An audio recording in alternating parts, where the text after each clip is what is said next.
Mapagpalang araw po sa inyong lahat. Ngayon po ay araw ng Huwebes, ika-12 ng Setyembre. Pakinggan po natin ngayon ang mabuting balita ng Panginoon. Unang pagbasa. Pagbasa mula sa unang sulat ni Apostol San Pablo sa mga taga-Korinto. Mga kapatid, alam nating may kaalaman tayong lahat.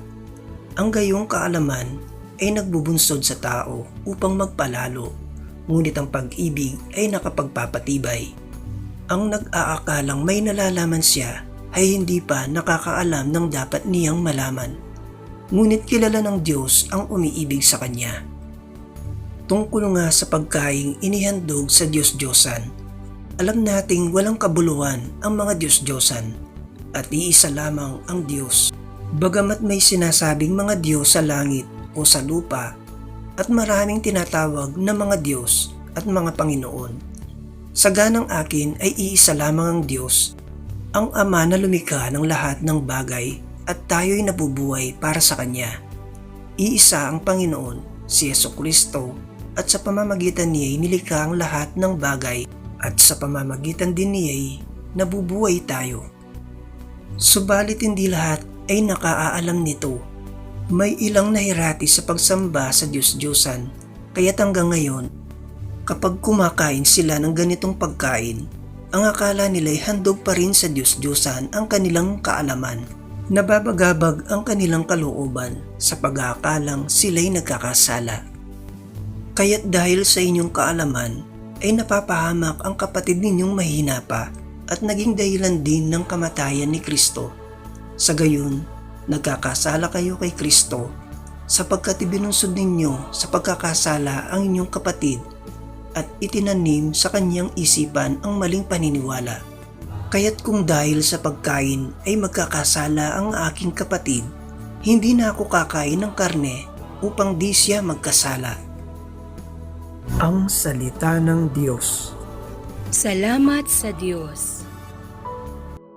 Salmong tugunan. Poon, ako ay samahan sa buhay na walang hanggan. Ako'y iyong siniyasat, batid mo ang aking buhay. Ang lahat kong lihim, poon, ay tiyak mong nalalaman. Ang lahat ng gawain ko, sa iyo ay hindi lingid. Kahit ikaw ay malaya, batid mo ang aking isip. Ako'y iyong nakikita, gumagawa o hindi man. Ang lahat ng gawain ko'y pawang iyong nalalaman. Poon, ako'y samahan sa buhay na walang hanggan.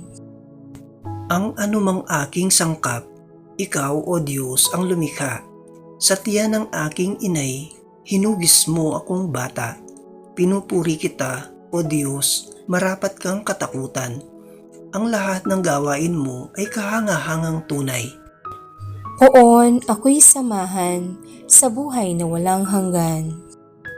O Diyos, ako'y siyasatin. Alamin ang aking isip. Subukin mo ako ngayon kung ano ang aking nais. Kung ako ay hindi tapat, ito'y iyong nababatid. Sa buhay na walang hanggan, samahan mo at ihatid. Poon, ako'y samahan sa buhay na walang hanggan. Aleluya, aleluya. Sa pagmamahalan natin, ang Diyos ay ating kapiling. Pag-ibig niya'y lulubusin. Aleluya, aleluya. Ang mabuting balita ng Panginoon ayon kay San Lucas. Noong panahong iyon, sinabi ni Jesus sa kanyang mga alagad, "Sinasabi ko sa inyo, mga nakikinig, ibigin ninyo ang inyong mga kaaway. Gawan ninyo ng mabuti ang mga napupuot sa inyo. Pagpalain ninyo ang mga sumusumpa sa inyo. Idalangin ninyo ang mga umaapi sa inyo. Kapag sinampal ka sa isang pisngi, iharap mo rin ang kabila. Kapag inagaw ang iyong balabal, ibigay mo pati ang iyong baro.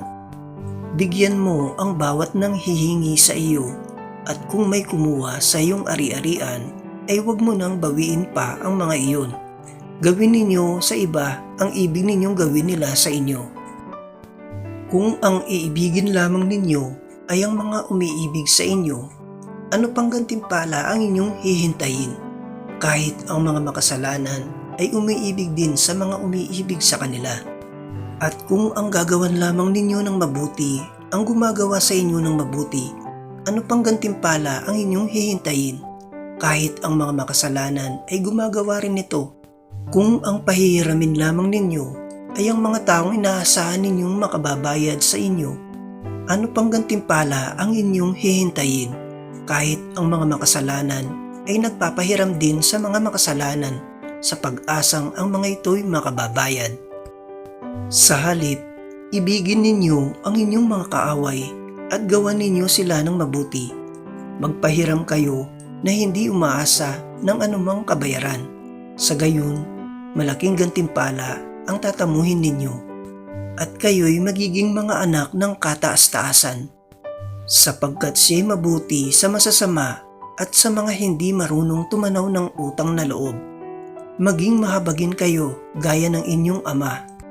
Huwag kayong humatol at hindi kayo hatulan ng Diyos.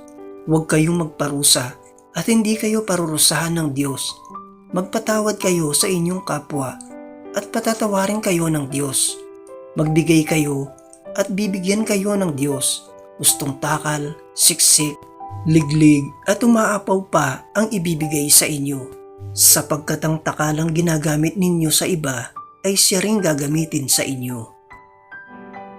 Ang mabuting balita ng Panginoon. Pinupuri ka namin, Panginoong Hesukristo.